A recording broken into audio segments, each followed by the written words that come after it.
Good morning बच्चों। आज हम हिस्ट्री का सेकंड चैप्टर पढ़ने जा रहे हैं और पिछली वीडियोस में हम पढ़ चुके हैं कि जो रशियन रिवॉल्यूशन है और जो सोशलिज्म इन यूरोप है, तो उसमें जो सोशलिज्म की जो फाउंडेशन हुई थी यूरोप में वो कैसे हुई थी, कैसे सोशल चेंजेज हुए थे, कैसे इंडस्ट्रियल चेंजेज हुए थे और कैसे उनका फॉर्मेशन हुआ था उसमें यूरोप में।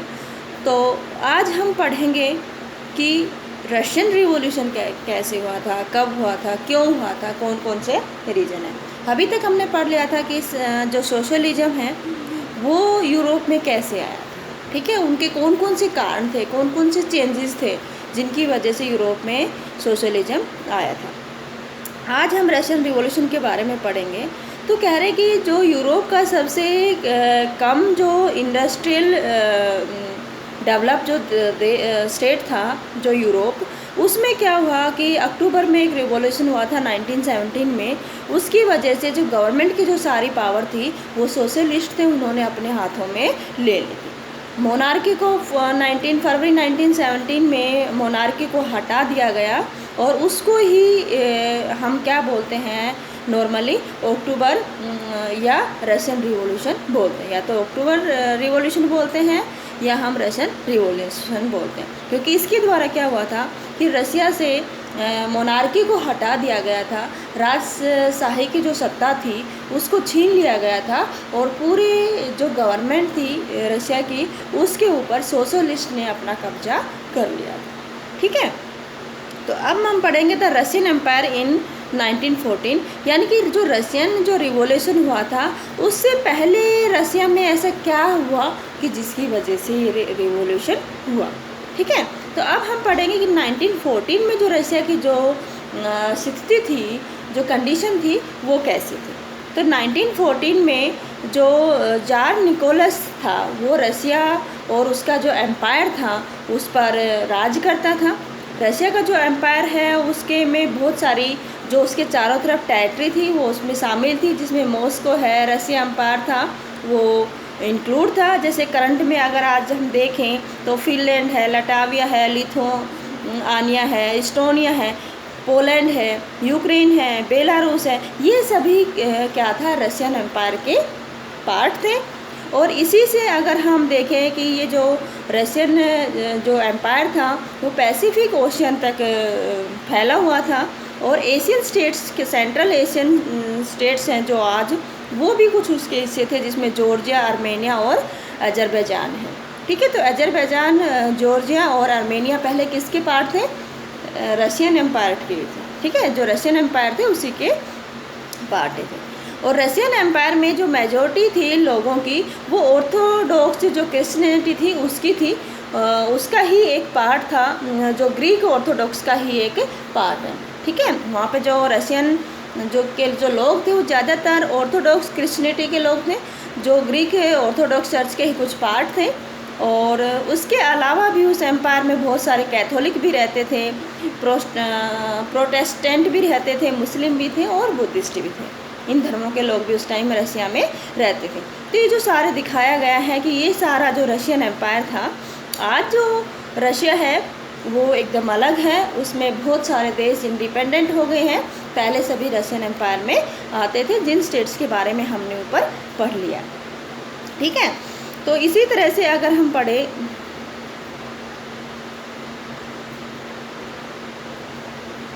अब है कि इकोनॉमी ऑफ द सोसाइटी, कि सोसाइटी की इकोनॉमी कैसी थी, वहाँ की अर्थव्यवस्था कैसी थी, वहाँ का समाज कैसा था। ठीक है, अगर हम बिगनिंग से देखें, 20वीं सेंचुरी के बिगनिंग से देखें तो रशिया के ज़्यादातर लोग थे वो एग्रीकल्चर से जुड़े हुए थे। मेजॉरिटी ऑफ पीपल क्या करते थे? एग्रीकल्चर करते थे। लगभग जनसंख्या का 85% जो रशियन थे, जो रशियन एम्पायर की जो पॉपुलेशन थी वो हमेशा किस पर डिपेंड थी? एग्रीकल्चर पर डिपेंड थी। ठीक है, और इतनी बड़ी जो पॉपुलेशन एग्रीकल्चर में एंगेज थी वो दूसरे किसी भी यूरोपियन देशों में नहीं थी। अगर हम फ्रांस और जर्मनी की पॉपुलेशन को देखते हैं तो वहाँ की केवल 40 से 50% जनसंख्या ही एग्रीकल्चर में एंगेज थी। इसके अलावा यहाँ पर बहुत सारे जो लोग थे वो कल्टीवेटर भी थे और साथ साथ में मार्केट के लिए प्रोडक्ट्स भी बनाते थे, ठीक है। और इसी तरह जो रसिया था वो पूरे वर्ल्ड में सबसे बड़ा एक्सपोर्टर था ग्रेन का, यानी वहाँ पे इतना ज़्यादा अनाज पैदा होता था कि वर्ल्ड का सबसे ज़्यादा एक्सपोर्टर था, यानी निर्यातक था। वो रसिया से वर्ल्ड के बहुत सारे हिस्सों में अनाज को निर्यात किया जाता था, एक्सपोर्ट किया जाता था। Industry was found in pocket prominent industrial areas where Saint Petersburg, Moscow, ठीक है। इंडस्ट्री के भी कुछ एरिया पाए गए हैं, जैसे कि सेंट पीटर्सबर्ग है, मॉस्को है, जहाँ पर ज़्यादातर इंडस्ट्री लगी हुई थी। क्राफ्ट्समैन थे, वो ज़्यादातर प्रोडक्शन करते थे, ठीक है। और एक बड़ा हिस्सा जो फैक्ट्री थी वो भी उसके साथ साथ क्राफ्ट्स वर्कशॉप भी थी, यानी कि वहाँ पर फैक्ट्री और वर्कशॉप दोनों साथ साथ चल रहे थे। जितना काम वर्कशॉप में हो रहा था उतना फैक्ट्री में भी हो रहा था, यानी दोनों जगह ही काम करती थी। इंडस्ट्री भी थी, साथ में जो इंडिविजुअल वर्कशॉप भी थी, जहाँ पे क्राफ्टमैन अपना सामान को प्रोड्यूस करते थे, ठीक है। बहुत सारी जो फैक्ट्री थी वो 1980 में रसिया में सेटअप हुई थी, और जैसे ही रसिया में रेलवे का नेटवर्क एक्सटेंड हुआ, उसके साथ साथ क्या हुआ कि जो फॉरेन इन्वेस्टमेंट था इंडस्ट्री में वो भी बढ़ गया, यानी विदेशी कंपनियां थी वो भी रसिया में आकर अपना पैसा इन्वेस्ट करने लगी, और जो इंडस्ट्री थी वो क्या होने लगी, उनको बढ़ने लगी, ठीक है।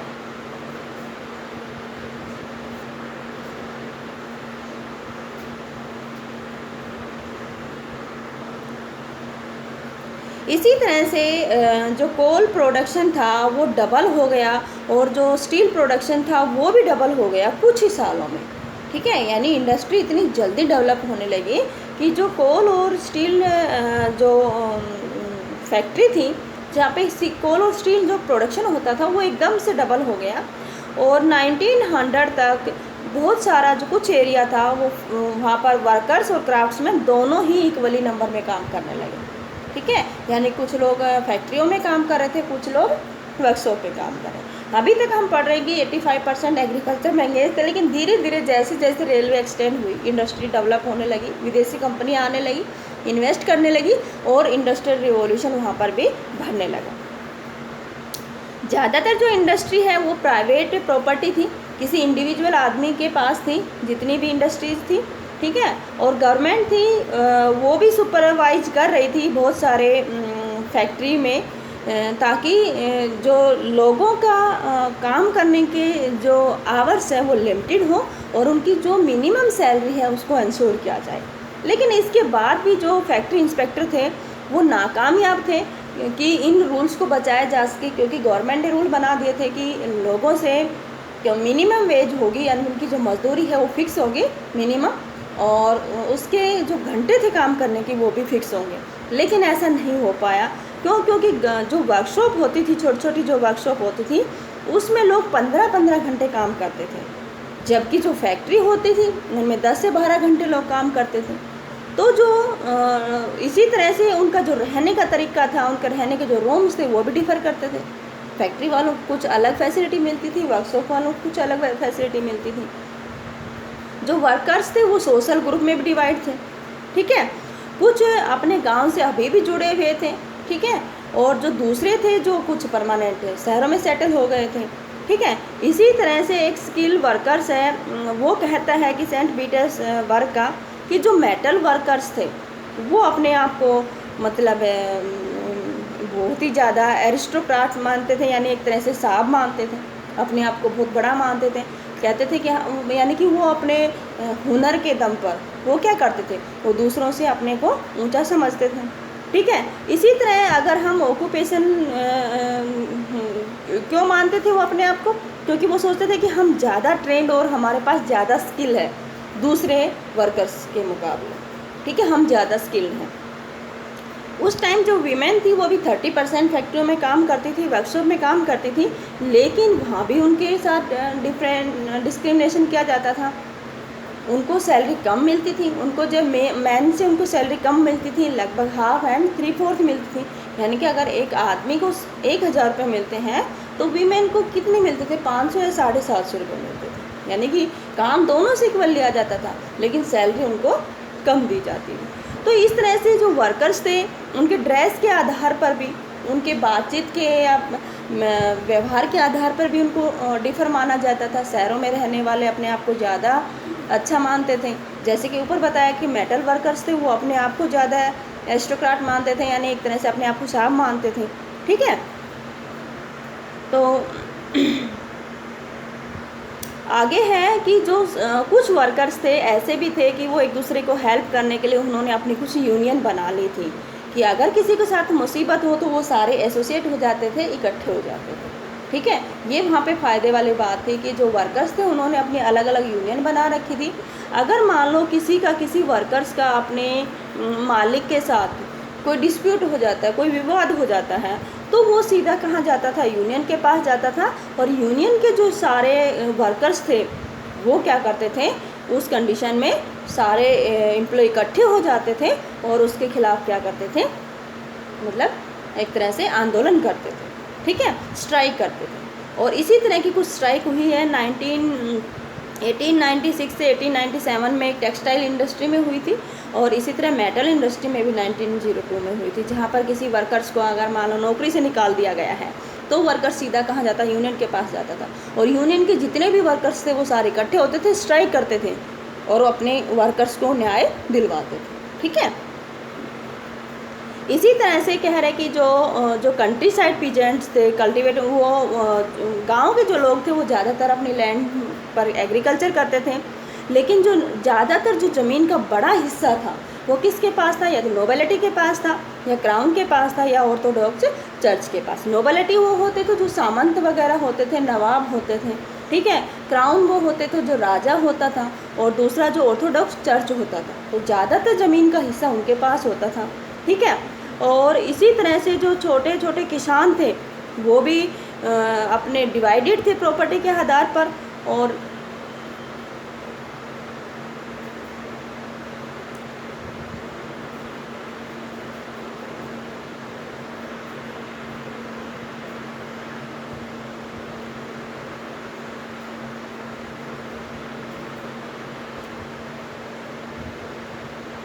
ठीक है, और इसी तरह से कुछ अगर हम केसेस को छोड़ दें तो जो वहाँ के जो पीजेंट्स थे, जैसे फ्रांस में हमने क्या बताया था कि वहाँ के अगर हम ब्रिटेनी के किसान को देखते हैं तो वो अपने नोबेल के प्रति इतना देशभक्त था, इतना मतलब उसके समर्पित था कि वो उसके लिए लड़ाई भी लड़ सकता था, अपनी जान भी दे सकता था, इतना सम्मान करता था। लेकिन रसिया में ऐसी कंडीशन नहीं थी, वो उससे अपोजिट थी, वो कोई रिस्पेक्ट नहीं करते थे अपने नोबल्स की और नोबेलिटी को।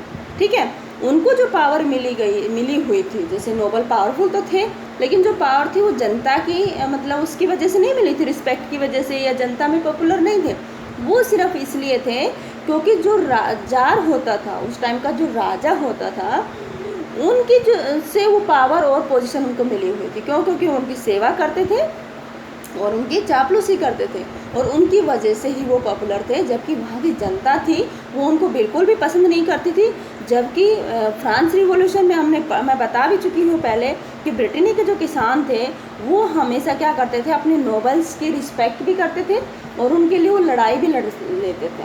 ठीक है, लेकिन रसिया में ऐसा नहीं था। कई बार तो रशियन जो लोग थे वो क्या करते थे कि वो उनको रेवेन्यू भी नहीं देते थे, उनको मना करते थे, कर लो क्या करोगे, हम नहीं देंगे आपको रेवेन्यू। ठीक है, और इसी तरह से जो पीजेंट्स थे वो चाहते थे कि नोबेल से ही इतनी ज़मीन लेके बैठे हैं, क्या काम है इनका, इतना ज़मीन क्यों नहीं वो गरीबों में सब किसानों में बांट देता कि सब अपने इक्वली उनको शेयर मिल सके। इसी तरह से वो कई बार उनको गुस्सा आता था, वो मर्डर कर देते थे बड़े बड़े किसानों का, सारे किसान मिलके उनको मार देते थे और उसकी जो भी ज़मीन होती थी उनको वो छीन लेते। जैसे 1902 में भी ऐसा ही हुआ था साउथ रशिया में, और 1905 में भी ऐसा ही हुआ था कहाँ पे, रशिया के कुछ पार्ट में, कि किसानों ने मिले और उन्होंने क्या कर दिया, जो नोबल्स थे, जो बड़े बड़े ज़मींदार थे, लैंडलॉर्ड्स थे, उनको उन्होंने मार दिया और उनकी ज़मीन को उन्होंने छीन लिया। ठीक है, जो रशियन पीजेंट थे वो डिफरेंट थे यूरोपियन पीजेंट से, क्योंकि वो चाहते थे, कई बार तो वो उनका जो कम्यून होता था वो इतने सीधे होते थे कि अपनी सारी ज़मीन उनको दे देते थे। ठीक है। और वो कहते हैं ठीक है, तुमको जो अच्छा लगे ना परिवार के हिसाब से आप बांट दो, हम उसी हिसाब से खेती कर लेंगे। यानी वो चाहते थे कि जो ज़मीन है ना ये पूरे समाज की है, पूरी सोसाइटी की है, किसी इंडिविजुअल की नहीं है। तो इस पर सभी का अधिकार है और इसको सभी, इसका जो प्रॉफिट है वो सबको मिलना चाहिए, ठीक है। तो बाकी जो आगे है वो हम अगली वीडियो में पढ़ेंगे। आज बस इतना ही, ठीक है। बाय बच्चों।